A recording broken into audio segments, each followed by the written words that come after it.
बिस्मिल्लाहिर्रहमानिर्रहीम नहमदुहु व नुसल्ली अला रसूलिहिल करीम अम्मा बाद फ़ाऊज़ु बिल्लाहि मिनश्शैतानिर्रजीम बिस्मिल्लाहिर्रहमानिर्रहीम। मोहतरम सामीन कराम, मैं आपको जो अमल बताने लगा हूँ आप इसको यकम ज़ुल्हज्जा से लेकर 10 ज़ुल्हज्जा तक कर लें, आपको हर मकसद में कामयाबी मिलेगी। ये बहुत ही आसान और मुख्तसर सा अमल है। आप इससे क्या क्या हासिल कर सकते हैं पहले मैं आपको वो बता देता हूँ। अगर आपकी गम मुसीबतें दूर नहीं हो रही, इस अमल को करने से वो दूर हो जाएंगी। शादी का मसला है तो वो भी हल हो जाएगा। अगर आपके रिज़्क़ दौलत में कमी है तो इस अमल को कर लो, सब मसले हल हो जाएंगे। सबसे पहले मैं आपको अमल और अमल की चंद शराइत बता देता हूँ। नमाज की पाबंदी ज़रूर करें। वैसे भी नमाज अल्लाह पाक ने हर मुसलमान पर फ़र्ज़ की है।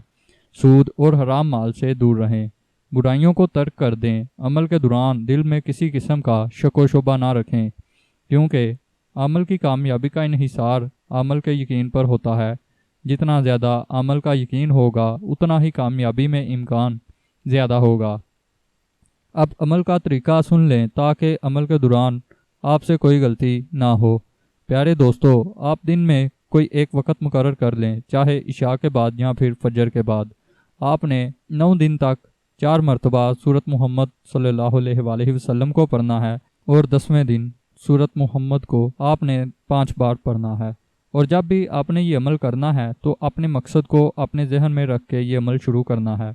इस अमल की इजाज़त आम है, हर कोई बिना इजाज़त के इस अमल को कर सकता है।